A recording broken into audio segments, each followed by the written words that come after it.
Hey everyone, thank you so much for tuning in to this new Thoughts of an Introvert video. I decided I'm going to start a new series, getting a little bit more in depth and specific about, what exactly, an introvert is thinking.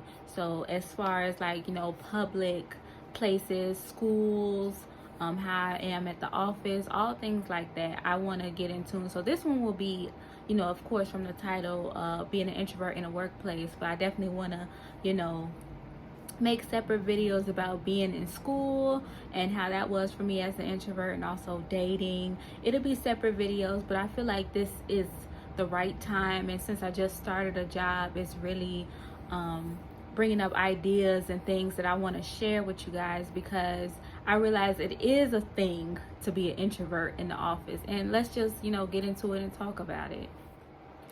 I also want to say before I get started that I'm an introvert with social anxiety. So I don't want anybody watching this to feel like, oh, I'm an introvert, but I don't have these situations. I'm not awkward. I'm not this, not that. I'm not saying anything to, paint a whole bunch of people as a certain way. This is just how I am, and I just felt the need to share it because I felt like it's some other people in the world just like me.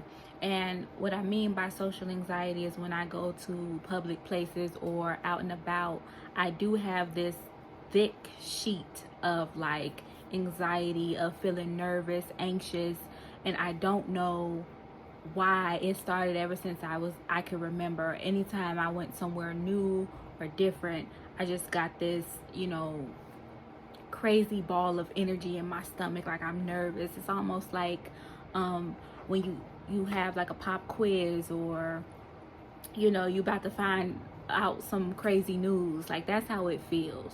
So I have that 90% of the time when I'm doing anything. I have that energy. So I fight through it. I go about my day. I try to not let it keep me stagnant. Okay, so let's just keep that in mind. I'm an introvert with social anxiety.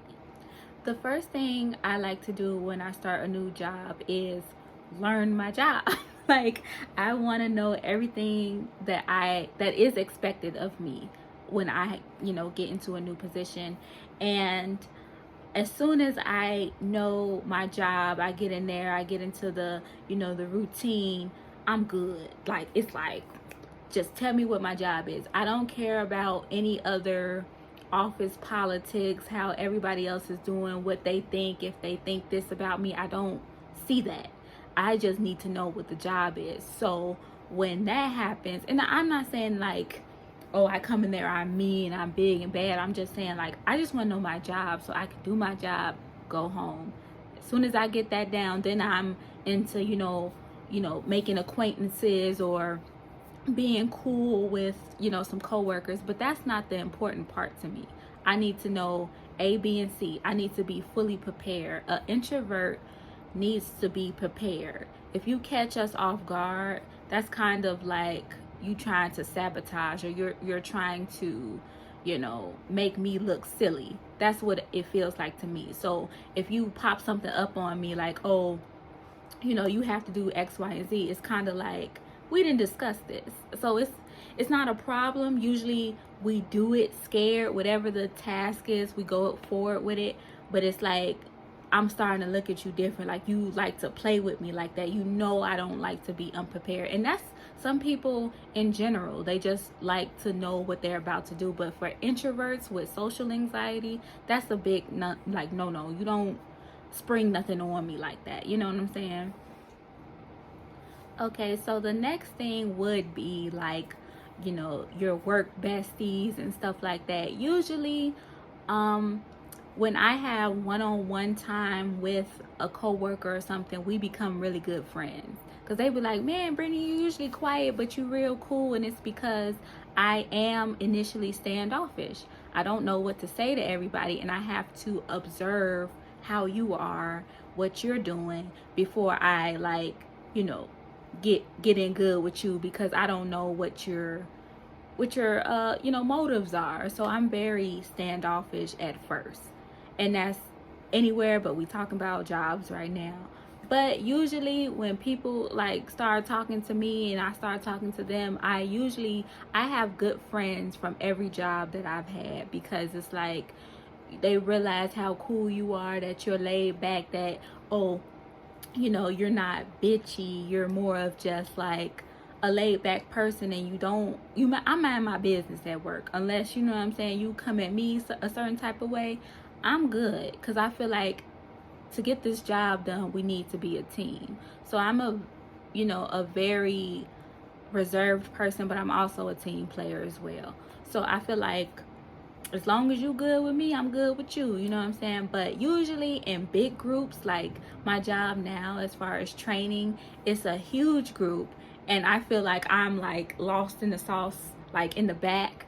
But we have like from time to time breakout small team groups, and I've gotten to know my co-workers like that. Like when it's a small group, you can really feel out an introvert. If it's a huge group, absolutely not. I'm not going to do too much. I don't care to do too much, because I don't care to be seen. I just want to get the job done and I just want to do my best. If we friends, cool. If we not, I know how to be by myself. So I don't necessarily need, the clique, the office cliques and stuff like that. That's cool, but that's not really me. So as an introvert, because you do know how to roll by yourself, you also need to watch out for office manipulators, okay? They do seek out the quiet ones first. So it's best to, keep all your private information to yourself and keep everything work related. You can keep it, fun, pop culture related, but do not say anything too private, or anything you feel uncomfortable or you feel like you might regret telling somebody later.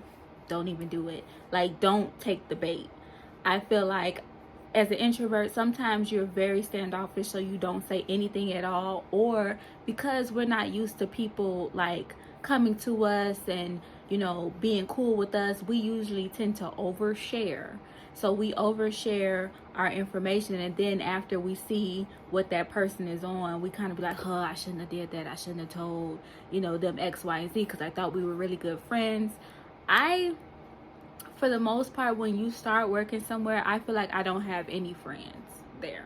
You can be nice to people, you could be cordial, but that's a co-worker. That is not your friend. Usually that people say, there's a meme that says, until I see you do something bad at work and I do something bad, and then we become good friends because we done seen what each other did at work.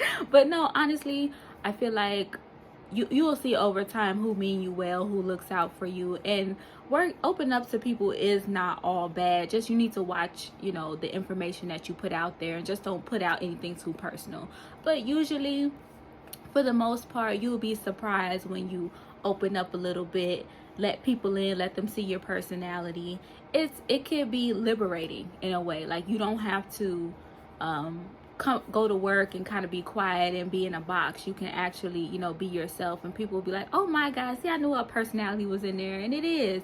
But also, people with big personalities need to chill, because sometimes y'all be doing the most in the morning. It's like, can we thaw out a little bit? Like, y'all be ready to talk and like, oh, why you not talking? It's because it's like 8 in the morning. Like, chill out. Like, let introverts relax, and then we'll open up and we'll be cool. But like, give people time, because everybody is different, if you haven't noticed. Also, an extra gem that I want to put here in this video is for all my introverts with social anxiety. Please participate in whatever, work related thing you have going on. Make sure your input is heard. I want to give you an example. A couple weeks ago, the author Anne Rice passed away, and I love her. Like, her literature is something that just, some things that like set your heart on fire, and like you just want to indulge in it. Like Interview with a Vampire. Like, are you kidding me? I love the book. Queen of the Damned, Feast of All Saints, which talked about the free people of color in New Orleans. Like, that's my history, and I went down the rabbit hole and started researching all types of stuff. So I love this woman, and we're talking about it in our work group chat, and it's so much that I want to put in, but I backspace and deleted everything and just put, oh, I love Anne Rice too. Don't do that. And I have a habit of not, explaining fully of how I feel and what I want, because I just feel like, oh, nobody will care. Nobody cares about my input. People do.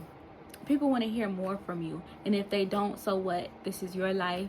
So don't let the anxiety, keep you from your greatness and putting out your art or putting out anything you want to push that's positive, that could really, do wonders for your life and just make you more fulfilled in life. You know what I'm saying? So I just had to share that. All right, y'all. So I hope this really helped y'all. I had a good time. I feel relieved. I feel like I got it all out.